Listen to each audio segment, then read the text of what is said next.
Louvado é o nome do Senhor.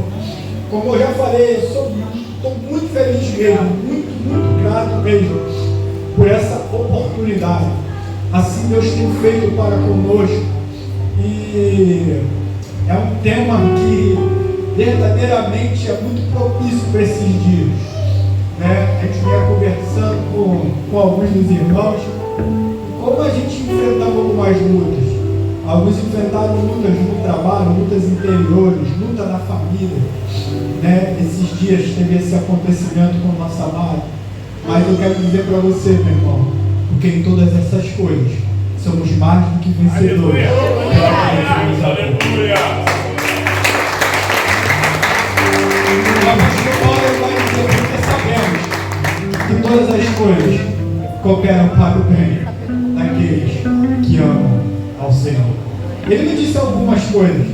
Nem tudo que acontece comigo e contigo é bom. Nem tudo que acontece comigo e contigo é aquilo que a gente esperava acontecer. Mas coopera para o bem daqueles que amam ao Senhor. Daqueles que são chamados segundo o seu propósito. Deus não te chamou por acaso. Deus te chama com propósito. Deus te chamou com um propósito, querido. Deus não te chamou do acaso. Você não está aqui nessa noite por um acaso. Você não ouviu a voz do Senhor por um acaso. Deus te chamou com um propósito. Para não alongar muito, para a gente não demorar muito, tá? Convido você para abrir no tema, né? Que é lá em Romanos, capítulo 8, verso 38 e 39, tá? Romanos, né? Epístola de Paulo em Romanos, você vai lá em João, tem Atos dos Apóstolos, depois Romanos. Romanos, Epístola de Paulo aos Romanos, capítulo de número 8, verso 38 e 39, que é o nosso tema desse culto nessa noite, amém? Todos acharam? Porque estou certo de que nem a morte, nem a vida, nem anjos, nem os principados, nem a potestade, nem o presente, nem o porvir, nem a altura, nem a profundidade, nem alguma outra criatura nos poderá separar do amor de Deus que está em Cristo Jesus, nosso Senhor. Amém. Tem um tema para mim? Homens fortes em tempos difíceis. É forte. Repita comigo. Deus me faz forte para que eu possa passar pelo momento difícil. Amém? É Deus que te faz forte. É uma passagem muito linda. E um dos apóstolos que mais se assemelhou a Cristo.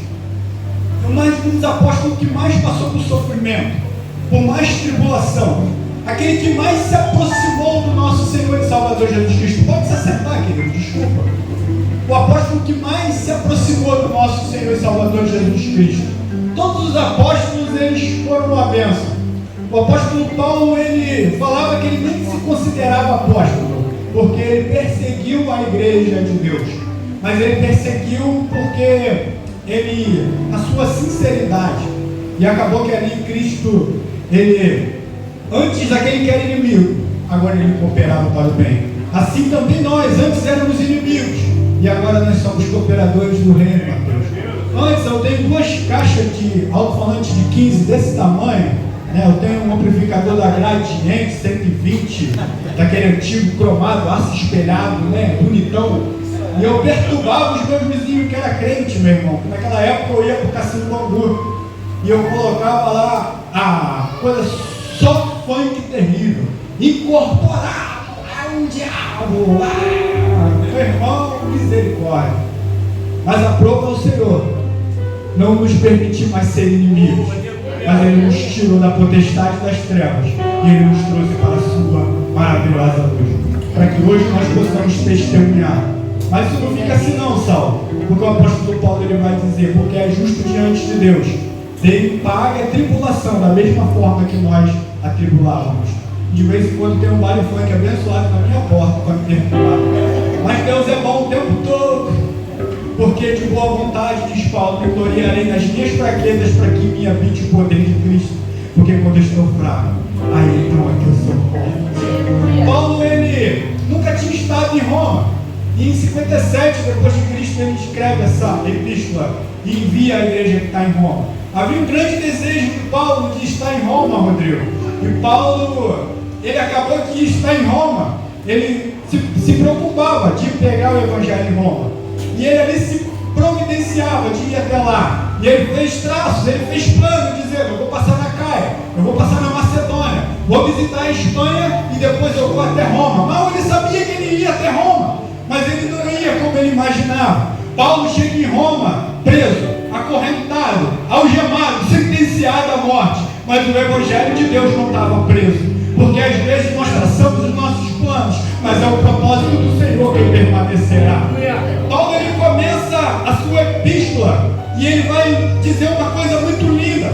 Ele vai dizer: Paulo, servo de Jesus Cristo, chamado por Deus para ser apóstolo e separado para o evangelho. É uma coisa muito linda, porque muitas pessoas hoje querem colocar o título dela à frente do serviço, e eu quero dizer que não deve ser assim. Paulo, ele começa declarando a sua vida. Antes dele dizer que era apóstolo, ele estava dizendo: eu sou servo de Jesus Cristo, o principal dos pecadores. Eu fui chamado para ser apóstolo e eu fui separado para pregar o evangelho da verdade.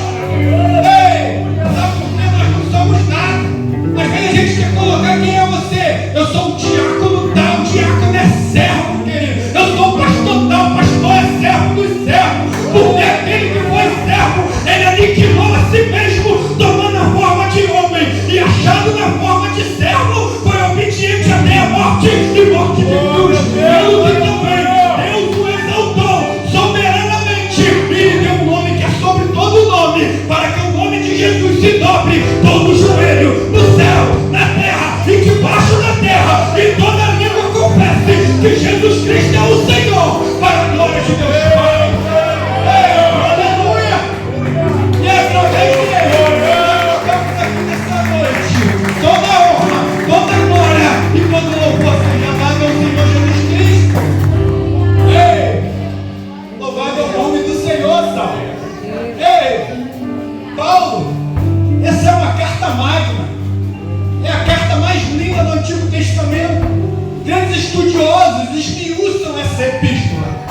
Quando a gente vai estudar, vai fazer seminário, quando a gente vai estudar a palavra do Senhor, muitas partes do ensino teológico é tomado como base a epístola de Paulo aos Romanos. A epístola de Paulo aos Romanos é a carta magna, é onde a gente descobre várias coisas. E é muito lindo porque os reformadores, todos eles, passaram pela epístola de Paulo aos Romanos. Pois a Bíblia vai dizer que o grande reformador Martinho Lutero, quando ele desejava comprar o ato de indulgência, ele estava subindo a escadaria de Roma de joelho para pagar sua penitência, e de repente vai dizer que soprou nos ouvidos dele um texto de Paulo aos Romanos dizendo: o justo viverá pela fé. E na mesma hora ele se levanta e fica envergonhado e fica procurando de onde vem a voz. Sabe por quê, meu irmão? Ei, a justificação é através da fé. Você não precisa fazer nada mais, nada menos para merecer o amor de Deus. Ele te ama, Ele ama você do jeito que você é. Aleluia! Ei, grandes reformadores se depararam com a epístola de John Wesley, Jerônimo Savonarola, John Hus, meu Deus, tantos homens que foram uma bênção através deles, através dessa epístola. Paulo, ele começa com essa saudação, dizendo que ele é servo, chamado para ser apóstolo. E no capítulo 1, antes de eu entrar aqui propriamente naquilo que a gente tem, eu gostaria só de frisar alguns pontos aqui de Romanos capítulo 8, para a gente não se atentar somente ao tema, mas eu gostaria aqui de dizer algumas coisas sobre essa epístola, que é muito linda. A gente ficou estudando sobre ela, tem bastante coisa no coração. E nos capítulos anteriores, no capítulo 1, Paulo ele vai tratar, Saulo, da ira de Deus, que a depravação do homem, que a ira de Deus, meu irmão, ela já está posta sobre a humanidade.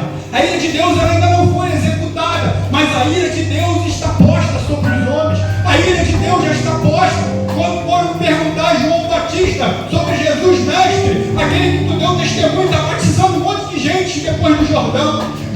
música vai dizer: aquele que tem um noivo, que tem a noiva é um noivo, e o amigo do noivo que lhe assiste se alegra muito com a chegada do noivo. Ei, assim, essa minha alegria já está completa. É necessário que ele cresça e que eu diminua. E João ele vai dizer: ei, aquele que crê no Filho tem a vida, mas aquele que não crê no Filho, ele não verá a vida, mas a ira de Deus sobre ele permanece.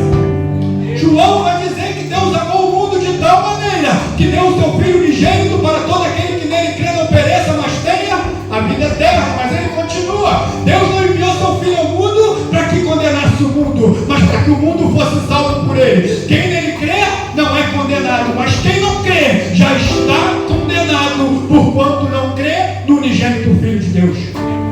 No capítulo 1 ele trata sobre a ira de Deus. E a ira de Deus vai vir, meu irmão. A ira de Deus já está posta sobre a cabeça dos homens ímpios, já está posta sobre essa humanidade. E do céu virá a ira de Deus sobre toda a terra. Ei, mas eu e você, meu irmão, nós somos alcançados pelo favor merecido do Senhor. No capítulo 2, ele vai tratar do juízo de Deus.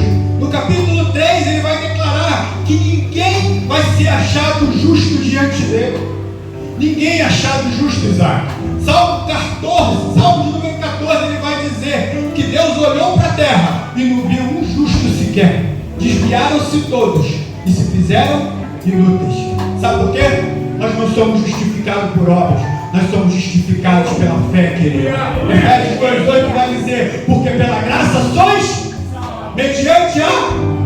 E isto não vem de vós, é dom de Deus, não vem de obras, para que ninguém se glorie, porque somos criaturas suas, criados em Cristo Jesus, preparados para as boas obras que Ele de antemão já preparou para que a gente ande nela.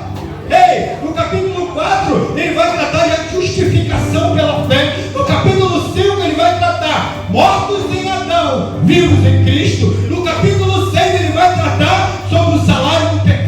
Romanos 6:23, o dom gratuito de Deus é a vida eterna, mas o salário do pecado é a morte. No capítulo 7, ele vai tratar de um tema que tem até uma canção muito linda. Ele vai falar sobre a luta da carne e do espírito, aonde ele vai dizer: porque o bem que eu quero fazer não faço, mas o mal que eu não quero, esse sim acabo cometendo. Em meu ser militam carne e espírito, em uma guerra infindável, a qual eu não me rendo. Sabe por quê?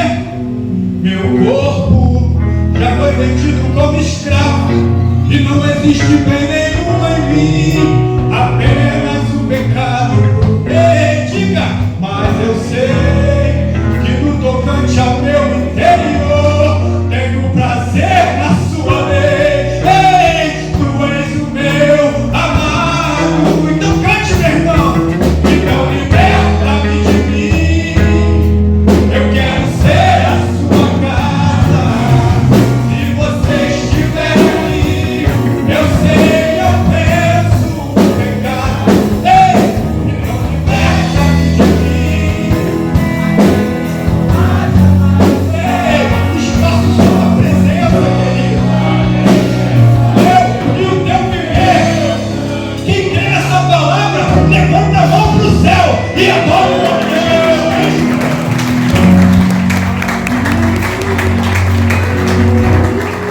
Ei, Arabaxaracarabás. Ei, louvado é o nome do Senhor. Ei, aí ele vai entrar no capítulo 8. No capítulo 8 ele vai tratar de várias questões.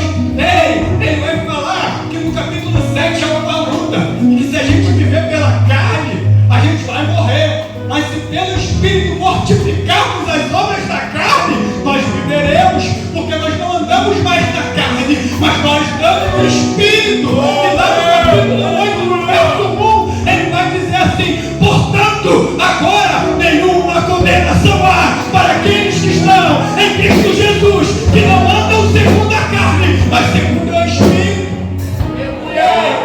Nenhuma condenação há para quem está em ti, Jesus, cuja vida coberta está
pecado, porque Cristo vive em mim.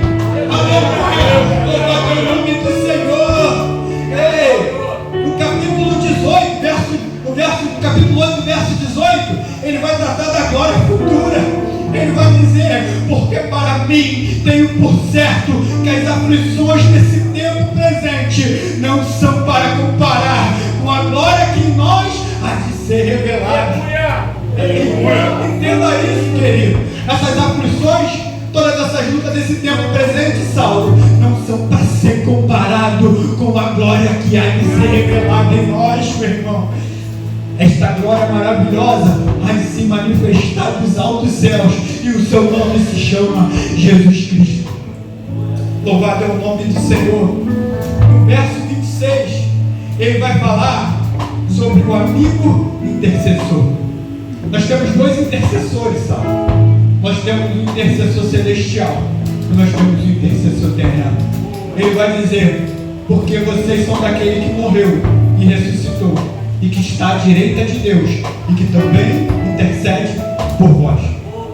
Ele não vai dizer que intercede, ele vai dizer que também, porque tem outro intercessor. No verso 26 ele vai dizer: da mesma maneira também o Espírito ajuda as nossas fraquezas, porque não sabemos o que havemos de pedir, nem como convém, mas o mesmo Espírito intercede por nós, com gemidos inexprimíveis. E aquele que examina os corações sabe qual é a intenção do Espírito, e é Ele, segundo Deus, que intercede pelos santos. É interessante que às vezes a gente não tem forças para orar. Tem hora que nem palavras para orar vêm sobre os nossos lábios, mas é nessa hora que o intercessor chamado Espírito Santo, ele começa a interceder. Ainda que a tua oração seja gemida, ele entende. Ainda que a tua oração seja lágrimas, o céu entende, porque o Espírito Santo intercede por mim e por você com gemidos inexprimíveis. Aquilo que não pode ser expresso por palavras, aquilo que quando eu não consigo mais orar, é o Espírito Santo que está orando por mim, que está levando as minhas injúrias, que está levando as minhas fraquezas, que está levando as minhas necessidades, que está levando as minhas faltas, as minhas queixas, e apresentando diante daquele que sonda o meu coração e a minha mente. Ei, às vezes eu não entendo, às vezes eu estou orando e eu não tenho mais palavras, e é nesse momento que o Espírito Santo está intercedendo. Às vezes eu estou orando e estou pedindo aquilo que não é necessário, mas o Espírito Santo no meio do caminho ele está dizendo: ele não está precisando disso não, ele está precisando de unção. Aí eu estou pedindo porta aberta e ele está dizendo não, ele está precisando de intimidade. Aí eu estou pedindo, salva o meu marido, ele falou ainda não, está faltando mais jejum e oração, e esse Espírito intercede por mim, por você, meu irmão. Porque não sabemos como pedir e nem como convém, mas o Espírito Santo, ele ora por mim e por você. Ei, no verso 28, a tribulação produz. Ele vai dizer: porque sabemos que todas as coisas contribuem para o bem daqueles que amam a Deus, os que são chamados segundo o seu decreto ou propósito. É interessante isso, como a gente falou aqui no começo. Sabemos que todas as coisas, não só algumas coisas, não são somente coisas boas. Nem tudo que acontece comigo, sabe, é aquilo que eu gostaria. Nem tudo aquilo que acontece com você é bom. Mas eu quero dizer para você uma coisa: sabemos que todas as coisas cooperam para o bem daqueles que amam ao Senhor e que são chamados segundo o seu propósito. Romanos capítulo 5, verso 3, ele vai dizer: porque também nos gloriamos na tribulação, porque a tribulação produz a paciência, e a paciência produz a experiência, e a experiência produz a esperança, e a esperança produz o caráter aprovado. Ei, sabe essa luta? Sabe essa tribulação? É para você ter experiência.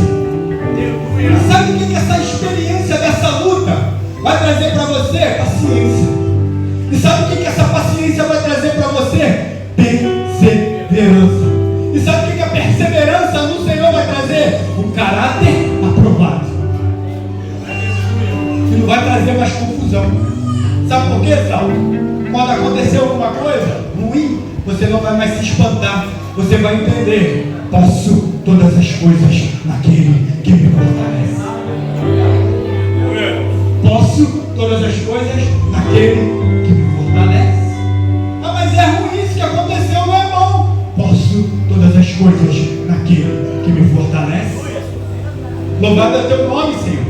No verso 31, a segurança do crente. Ele vai dizer: que diremos, pois, essas coisas? Se Deus é por nós, quem será contra nós? Cara, eu fiquei pensando nisso. Sabe o que vem na minha mente? Salmo 46. Quando eu li isso aqui, você vai entender. Salmo 46, né? É um salmo muito conhecido. Salmo 46. Deus é o nosso refúgio e socorro bem presente na hora da pelo que não temeremos, ainda que a terra se mude, ainda que os montes se transportem para o meio dos mares, ainda que as águas rujam e perturbem-se, ainda que os montes sejam abalados pela sua grandeza, pela sua braveza. Há um rio cujas correntes alegram a cidade de Deus, o santuário das moradas do Todo-Poderoso. Deus está no meio dela, não será abalada. Deus o ajudará no romper da manhã.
Deus te amou, te elegeu desde antes da fundação do mundo. Deixa eu entrar aqui no texto. Senão a gente fica lendo tanta coisa aqui que vai passando. Eu vou entrar no texto aqui, você bem breve, querido. Verso 37 ao 39, ele vai dizer: mas em todas essas coisas somos mais do que vencedores por aquele que nos amou. Porque estou certo de que nem a morte, nem a vida, nem anjos, nem principados, nem as potestades, nem o presente, nem o porvir, nem a altura, nem a profundidade, nem alguma outra criatura nos poderá separar do amor de Deus que está em Cristo Jesus, nosso Senhor. É interessante isso, que ele vai dizer: mas em todas essas coisas. No verso 28 ele vai dizer: sabemos que todas as... Mas que coisas? Que coisas que ele está dizendo? Verso 35: quem nos separará do amor de Cristo? Tribulação. A tribulação não pode te separar do amor de Cristo. Angústia. A angústia não pode te separar do amor de Cristo. A perseguição, ela não pode te separar do amor de Cristo. A fome, ela não pode te separar do amor de Cristo. A nudez, ou seja, a falta de recursos materiais, ela não pode te separar do amor de Cristo. O perigo, ele não pode te separar do amor de Cristo. A espada também não pode, como está escrito: por ti fomos entregues à morte todo dia, fomos reputados como ovelha para o matadouro. Mas em todas essas coisas somos mais do que vencedores pelo aquele que nos amou. Você é mais do que vencedor, meu irmão. É interessante que Paulo vai usar a expressão: porque eu estou bem certo.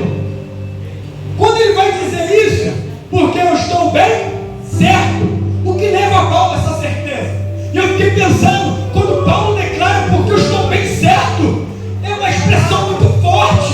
Quando Paulo declara porque estou bem certo, é alguém que está convencido, é alguém que tem extrema certeza daquilo que ele está dizendo. Ei, mas o que leva ele a dizer isso? O que leva Paulo a essa certeza?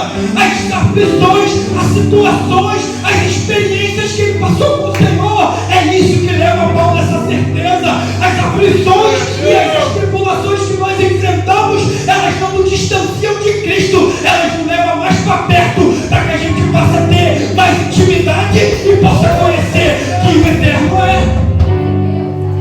É interessante que a gente gosta muito de dizer: posso todas as coisas naquele que me fortalece. Mas quando Paulo diz isso, você não sabe qual o contexto por trás disso que ele estava dizendo. Paulo, quando escreve a carta aos Filipenses, é a carta mais alegre do Novo Testamento. Ele vai dizer para os Filipenses: regozijai-vos sempre, e tudo regozijai-vos. Mas sabe onde ele estava?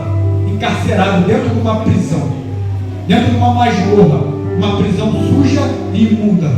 Está pensando que a prisão tinha quem tinha que chegava? Não tinha não. A prisão antigamente não tinha ninguém para cuidar do preso, morria abandonado, podre, doente, com fome. Ei, por isso é que Paulo vai dizer: a nudez, o perigo, a fome, a espada, a altura, a profundidade, anjo, principado, potestade, coisa futura, coisa presente, porque estou bem certo. Ele vai declarar: porque estou bem certo. Quando Paulo declara: posso todas as coisas, ele vai dizer: porque em tudo eu fui instruído. Eu sei ter e ter em abundância, como também eu sei ter necessidade. Aí ele vai dizer: posso todas as coisas naquele que me fortalece. Aleluia, Deus! Não é dizer posso todas as coisas quando a minha geladeira está cheia, quando tem a famosa picanha. Mas eu tenho que me regozijar quando tem a picanha de um olhão amarelo me olhando. Eu tenho que me regozijar. Sabe por quê, querido? Ei, é no momentos difíceis, é no momento de lutas de aflição que Deus mostra que Ele está conosco. É interessante que Paulo chega a isso, a essa conclusão dessas experiências. Lá em 2 Coríntios capítulo 12, quando ele vai dizer que ele conta a visão do espinho na carne, e ele vai dizer que ele sente prazer nas injúrias, ele sente prazer nas perseguições, ele sente prazer, sabe, nas angústias, nas aflições, para que nele habite o poder de Cristo. Porque quando eu estou fraco, aí então que eu estou forte. Entenda qual o tema? Homens fortes em tempos, mas ninguém se torna forte por acaso. Há um processo. O aço, para ele se tornar forte, ele passou pelo fogo, ele passou pela bigorna, ele passou pelo martelo, depois ele passou pela água. Mas entenda uma coisa: a palavra do Senhor, ela vai dizer: quando passares pelas águas, eu estarei contigo. Quando passares pelos rios, eles não se submergirão. Quando passares pelo fogo, chama alguma arderá em ti, porque eu, o Senhor teu Deus, estou contigo. Nós somos forjados em meio às aflições. Nós nos tornamos fortes, não é momentos de alegria, não é no momento onde tudo está bom, mas é no momento de luta, é no momento de angústia, é no momento de dificuldade que somos forjados pelo Senhor. É interessante que a gente leu que a tribulação produz paciência, e ela também vai produzir um caráter aprovado. Eu anotei aqui alguns exemplos, já vou concluir aqui, vai ser bem breve, tá? Só para não ficar no texto, quero entrar um pouco aqui nessa parte, de homens que enfrentaram tempos difíceis. Um deles, vou tentar aqui ver pela cronologia. O primeiro que eu olho na Bíblia, de todos, poderia citar muitos, mas a gente ia ficar aqui muito tempo. O primeiro que eu olho, que enfrentou tempos difíceis, Saulo, tempos difíceis, igreja, foi José. José, ele recebe um sonho.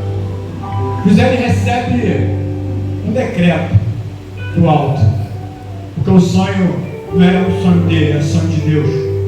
Tem um louvor do Dani Azevedo que ele vai dizer que os sonhos de Deus são maiores que os meus. Deus vai cumprir os seus planos em mim.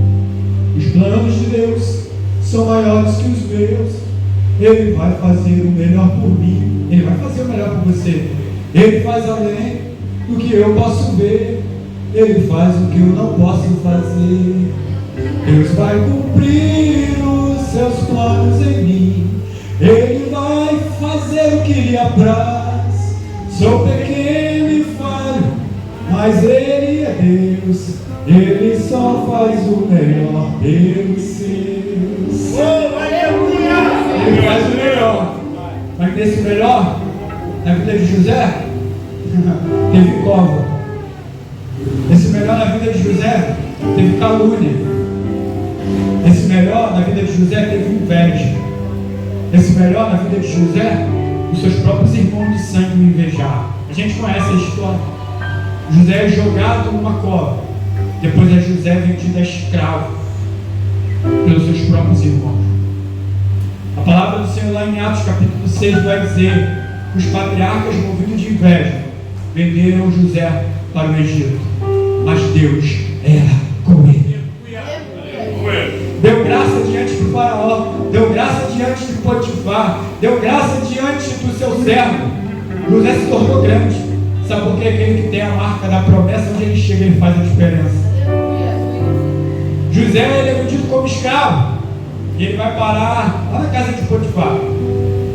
E ele vai se tornar governador de toda a casa do homem. E Deus abençoou a casa do homem por causa de José. Sabe por quê? A palavra do Senhor vai dizer: aonde colocares a planta dos teus pés, eu vos tenho dado por herança. E Deus abençoou aquele egípcio por amor de José. A mulher daquele homem calunia José, tenta se deitar com José. José não cede à tentação e foge, porque tem hora que é melhor fugir. Tem batalhas que não é para enfrentar. Tem batalhas que, se você permanecer enfrentando, você vai perder. Tem horas que a melhor estratégia é fugir, para rever a nossa estratégia. O José foge, e ali a mulher calunia José. José é jogado no calabouço de Faraó. Se passa 13 anos, José é esquecido, mas havia um decreto, um sonho sobre a vida de José. José passa por maus bocados, mas chega a hora que a presença de Deus chegou na vida de José. Ele dormiu escravo e acordou governador. Sabe por quê? Deus cumpre aquilo que Ele prometeu. Um outro homem que eu vejo, que passou por muitas coisas, foi Moisés. Moisés ele nasce num tempo extremamente difícil. Moisés ele nasce num tempo onde havia uma sentença. Moisés nasce num tempo onde existia uma sentença. Qual era a sentença? Todos os meninos de Israel, todas as mulheres de Israel que parirem menino, homem, será jogado no rio Nilo para os crocodilos comer. Moisés nasce nesses dias difíceis, e já havia uma sentença na vida de Moisés, ser jogado no rio. Mas eu quero dizer para você que existia uma sentença sobre a vida de Moisés. Mas antes de Moisés sair do ventre, já havia sobre ele um decreto. O homem pode dar sentença, mas o decreto de Deus é quem prevalece. Podem estar sentenciando a você, podem estar sentenciando a tua casa, podem estar sentenciando teus filhos, podem estar sentenciando não sei o que seja na tua vida, mas eu quero dizer para você que sentenças são de homens, decretos são de Deus, e o decreto de Deus é quem vai prevalecer sobre a tua vida. É interessante isso. Moisés ele é criado 40 anos no Egito. Moisés é criado 40 anos no Egito. Moisés, quando tem 40 anos de idade, ele vai até os seus irmãos querer conhecer os filhos de Israel. E ali ele vê um soldado castigando dos seus irmãos. E Moisés era um grande general, era um homem hábil, era um homem forte de guerra. E facilmente, somente com as mãos, ele matou o egípcio, cavou na areia e enterrou ele, para livrar os seus irmãos. E nos outros dias, os seus irmãos brigando entre eles, Moisés foi separar. E eles foram dizer: quem te colocou como juiz e sentenciador sobre nós? Queres tu também me matar como matou o egípcio? E Moisés, através daquela palavra, foge e vai para o meio do deserto. A Bíblia vai dizer que Moisés passa 40 anos no deserto. Moisés passa 40 anos no Egito. E Moisés passa 40 anos no deserto. Deus preparou Moisés durante 80 anos para usar Moisés 40 anos. Às vezes você pode estar achando que está demorando. Você pode estar achando que tua bênção está demorando. Deus está te preparando. Deus está te forjando. Deus está te tornando forte. Deus está colocando força para que quando Ele colocar aquilo que Ele tem na tua mão, você não perca. Aleluia. E Moisés, quando sobe ao monte, ele tem aquela visão da sarça. Ali Deus fala com Moisés: eu vi a aflição do meu povo que está lá no Egito. Eu vou te enviar lá para você poder livrar o meu povo. E Moisés desce. E Moisés é enviado ao Egito como príncipe e libertador. Mas Moisés foi forjado. Moisés foi forjado no Egito. E Moisés foi forjado no deserto. Sabe por quê? Deus ia precisar de um homem que conhecesse o Egito. E Deus ia precisar de um homem que conhecesse o deserto. Talvez você não esteja entendendo o processo que você está vivendo. Talvez você não esteja entendendo o processo que você está passando. Mas Deus está te criando resistência. Deus está te fazendo forte para que o propósito dele se cumpra na sua vida. Entenda isso, querido. Já estou terminando. O último aqui que eu vejo, só quero falar de 3, é Davi. Davi é interessante, que é apenas um menino. Mas Deus, quando Ele olha, Ele não está olhando para você que ainda é menino. Deus não está olhando para você que é jovem. Deus não está olhando para você que ainda nem foi batizado ainda. Deus já está te olhando lá na frente. Talvez você esteja pensando como será, mas Deus já sabe como vai ser. Davi é um menino de apenas 17 anos. Foi ungido rei para reinar sobre Israel, para guiar o povo de Israel. Mas Davi não se assenta logo no trono, sabe? Existem processos. Os dias eram difíceis, o tempo era difícil, mas Deus estava preparando Davi, tornando Davi forte, para poder Davi enfrentar dias difíceis. A palavra vai dizer que Davi se torna rei, mas Davi não vai para o palácio não, meu irmão. Davi foi enfrentar leão, Davi foi enfrentar urso, e Davi foi enfrentar gigante. E na hora que ele chegou no palácio, o espírito mau da parte de Deus enviado em Saul começou a perseguir Davi. Saul tenta matar Davi e Davi foge. E Davi vai se refugiar na caverna de Adulão. É interessante que aquele que é chamado pelo Senhor, Saul, ele foi parar no meio de uma caverna. Ei, entenda! Ele chamou Davi para ser rei. Ele chamou Davi para o palácio. Ele chamou Davi para reinar. Mas Davi foi para o deserto. Davi se refugiou na caverna de Adulão. Talvez Davi estava se questionando. O Senhor me chamou para reinar e estou eu aqui no meio do deserto, escondido no meio de uma caverna, fugindo como se fosse um cachorro. Davi, ele fala isso. Ei, mas entenda, fazia parte do processo de Deus a tornar Davi forte. E aquele que tem chamado, mesmo lá no meio da caverna, sabe o que aconteceu? 400 homens foram lá se refugiar com Davi. Sabe o que aconteceu? Davi se fez chefe deles. Mesmo em meio à caverna, mesmo em meio à dificuldade, se ajuntou Davi, todos os homens desgostosos, todos os homens endividados, todos os homens problemáticos se juntaram a Davi, e Davi se fez chefe deles.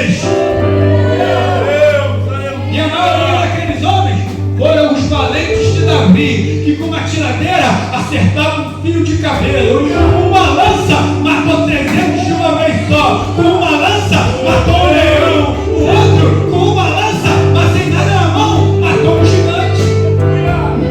Estavam lá no deserto, estavam lá na caverna. Ó dia, ó vida, ó azar. Porque é assim mesmo. Enquanto estamos sendo forjados, dói. Enquanto estamos sendo preparados para o Senhor, dói. Mas eu quero dizer uma coisa: esse tempo de forma vai passar. Esse processo vai passar. Deus vai te fazer forte. Louvado o nome do Senhor.